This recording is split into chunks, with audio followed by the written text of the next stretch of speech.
Olá, tudo bem? Hoje é o último vídeo sobre avaliação. Então, nós já conversamos sobre o que é avaliação, depois falamos sobre avaliação diagnóstica em leitura, né? Tanto para os anos iniciais como para os anos finais. E no último vídeo, nós conversamos sobre a avaliação de palavras, né, dentro de um texto. Hoje eu quero conversar com vocês sobre a avaliação do texto. Eu fiz um esquema aqui para facilitar, né, a nossa compreensão. Então, de um lado, tá, eu vou ter assim, o texto no meio. Então, eu recebo o texto do aluno. Eu preciso, no primeiro momento, olhar para o seguinte: o texto, ele é um produto. Eu dei um tema, dei uma imagem, eles fizeram o texto, ou o texto é um processo. Eu fiz dentro de uma sequência didática, e então o aluno foi gradativamente produzindo esse texto, lendo outros textos, discutindo, fez uma produção inicial, tá certo? Então, esse é o primeiro ponto. Esse texto que eu estou avaliando, ele é um produto ou ele é um processo? Se ele é um produto, em geral, o que acontece sobre o texto produto? Em geral, acontece uma correção. A pessoa faz um levantamento dos problemas existentes. Por exemplo, o texto está sem parágrafo, o texto tem problemas de pontuação, não usou letra maiúscula, né? E assim, essas questões mais linguísticas mesmo. E acaba devolvendo o texto para o aluno e fica uma pergunta, né? Como orientar? Então, a pergunta é: quem propõe a produção de um produto, né? Tem que objetivo? Então, por que eu pedi para fazer esse texto? Com que objetivo? Como é que eu vou corrigir e como é que eu vou orientar esta correção a partir dali, né? Quais vão ser as minhas ações? Como é que eu vou trabalhar? Tá certo? Então, essa é uma perspectiva bastante antiga, uma perspectiva do que a gente chamava, né, fazer uma composição, fazer uma redação, ou a gente chama hoje de produção de texto. Eu hoje quero falar de uma outra perspectiva. Não seria justo avaliar o aluno simplesmente por um produto. Então, a gente vai pensar aqui numa avaliação dentro de um processo. E quando eu penso em processo, eu penso numa sequência didática. Como acontece nas Olimpíadas de Língua Portuguesa, no meu canal tem um vídeo sobre o que é uma sequência didática. Você pode ir lá e você pode consultar, tá certo?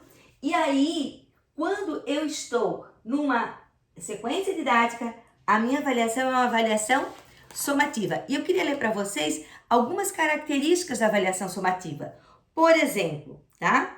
Ela deve permitir que todos os elementos trabalhados, né, em sala de aula tenham critérios de avaliação. Ela deve apontar o crescimento e as intervenções necessárias. Ela é mais objetiva, embora ela permita a subjetividade do aluno. Ela não considera a avaliação um problema técnico, mas ela aceita esse caráter aproximativo. E ela é também uma questão de interação, de troca, e geralmente ela é feita sob a produção final. Quem defende essa perspectiva é Dolce Cheneuli, na sua obra de 2004, né? Então, se eu tenho essa perspectiva, eu fiz uma sequência didática, vamos supor aqui, eu fiz uma sequência didática sobre fábula, ou sobre memórias, ou sobre poema, ou sobre texto argumentativo. E ali eu dividi minha sequência didática em várias oficinas, ou vários módulos, né? Ou várias aulas, como vocês quiserem chamar, tá certo? E aí, o que eu fiz? Para cada módulo, eu tinha critérios, eu fiz intervenções, para que o aluno chegasse onde? Para que o aluno chegasse à sua produção final. E eu vou, então, comparar essa produção final com a primeira produção que eu fiz, que tinha o objetivo de ser uma produção diagnóstica. Então, a partir dos problemas dos alunos, eu fui trabalhando em oficinas, como eu fui também trabalhando as características do gênero. Então, quando eu estou trabalhando um gênero, né, eu vou trabalhando a sua função social, a sua composição e vou trabalhando também o seu estilo, tá certo?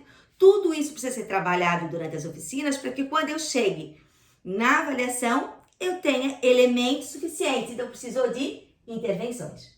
Bom, ao final, né, da primeira produção, depois de todo o trabalho, a gente vai organizar uma auto e uma heteroavaliação. Essa autoavaliação, ela pode ser feita também em forma de perguntas. Então, perguntas para o aluno, para ele, né, ver se ele conseguiu produzir ou não, tá? Então, assim, vamos imaginar, né, que eu organizei uma sequência didática de hinos e aqui tem algumas perguntas para ajudar a análise do texto produzido. Por exemplo, o texto está apropriado ao tema estabelecido? Ele celebra ideais cívicos e patrióticos? Por que eu estava trabalhando com hino? Faz uso da estrutura poética? As rimas foram eleitas pelo sentido que atribuem ao texto? O estribilho enfatiza que aspecto do tema? O texto deixa transparecer que o autor buscou informações? Se o texto não foi produzido em ordem direta, qual a posição dos termos, né, dos versos? O autor lançou mão do uso figurado? O autor empregou adequadamente sinais de pontuação? Corrigiu os erros de ortografia? Empregou adequadamente maiúscula e minúscula? Essas foram perguntas para uma produção de um hino. Mas eu também preparei uma outra sequência didática, eu gosto de falar, né, sobre artigo, e as perguntas são diferentes, né? Então, se essas perguntas, tanto você pode usar aqui na auto, como na heteroavaliação, tá certo?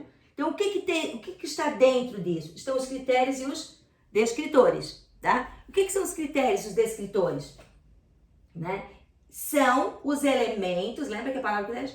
Que vão compor a minha ficha de avaliação. Essa ficha de avaliação, né? Ela vai ter 4 grandes critérios.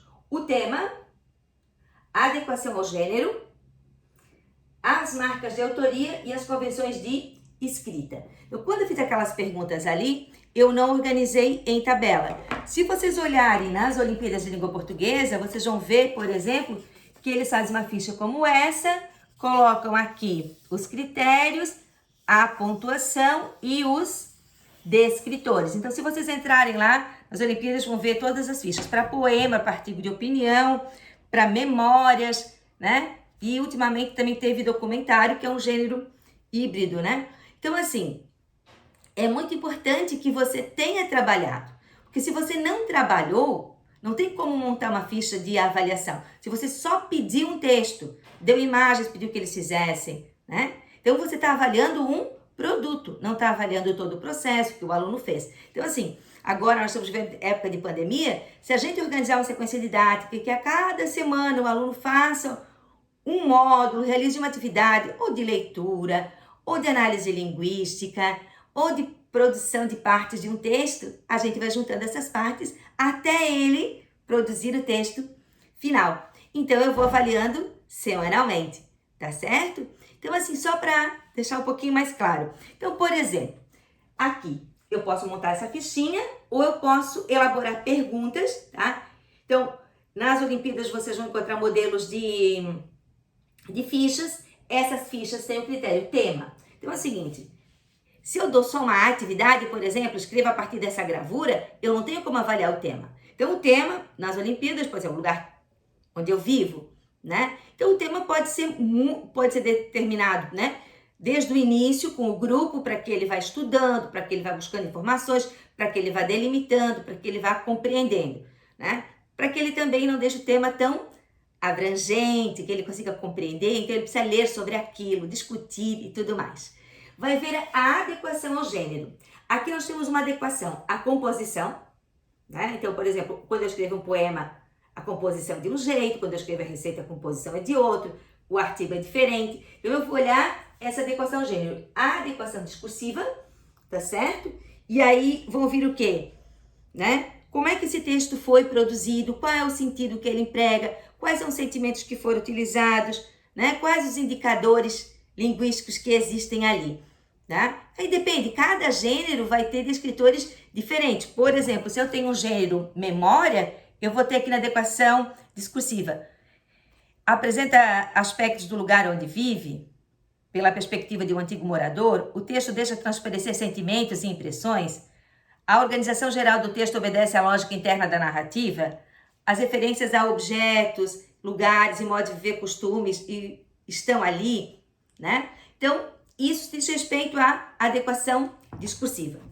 A adequação linguística, ela depende do gênero. Então, lá nos módulos, eu também tenho que ter trabalhado as características linguísticas de um gênero, tá? Se eu estou trabalhando com hino, eu vou trabalhar as figuras de linguagem, a ordem, a versificação e tal. Se eu estou trabalhando com artigo de opinião, eu vou trabalhar o quê? Com a argumentação, os conectores, né? E como que essas palavras são utilizadas para construir a argumentação no texto, né? E se eu estou trabalhando, né, com memórias, aqui escreveu em primeira pessoa, né?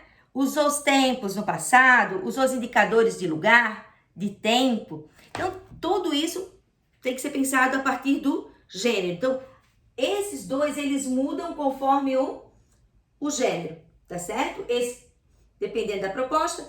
Aqui, então, são as marcas linguísticas. Então, o que ele tem que usar? Ele tem que usar pronome, ele tem que usar verbos, indicadores de passagem de tempo, ele tem que usar descrições, ele tem que usar argumentos, tem que usar conectores. Então, depende do que foi trabalhado aqui nos módulos. As marcas de autoria. Esse texto representa uma produção escrita do próprio aluno, guarda sua subjetividade, tá? Esse título que o aluno deu chama o leitor? Há essa relação entre o leitor e o produtor do texto? E, por fim, as convenções de escrita. E isso eu queria chamar a atenção. Então, muitas vezes, quando eu tenho só o produto, eu olho apenas para as convenções de escrita e deixo todo esse lado de fora. E as convenções de escrita são relacionadas ao quê? Ortografia, né? Concordância e assim por diante, né? Então, gente, né, hoje nós vimos que avaliar um texto é primeiro pensar como é que foi o meu trabalho e qual foi a minha proposta. Então, a minha proposta também tem que ser avaliada. Se os alunos foram bem ou foram mal, isso também tem a ver com a minha proposta, com o meu planejamento e com as minhas intervenções durante esse processo. Se eu peço um produto, eu não tenho muito o que olhar. Então, eu acabo focando mais nas convenções de escrita. Se eu trabalho com uma sequência didática, eu olho para dentro de um gênero. E nesse gênero, eu olho as suas características discursivas e as suas características linguísticas. Vamos ficando por aqui. Embaixo do vídeo eu vou colocar algumas dicas para vocês, algumas sugestões também de como fazer essa avaliação. Eu espero ter ajudado. Bom trabalho para vocês aí.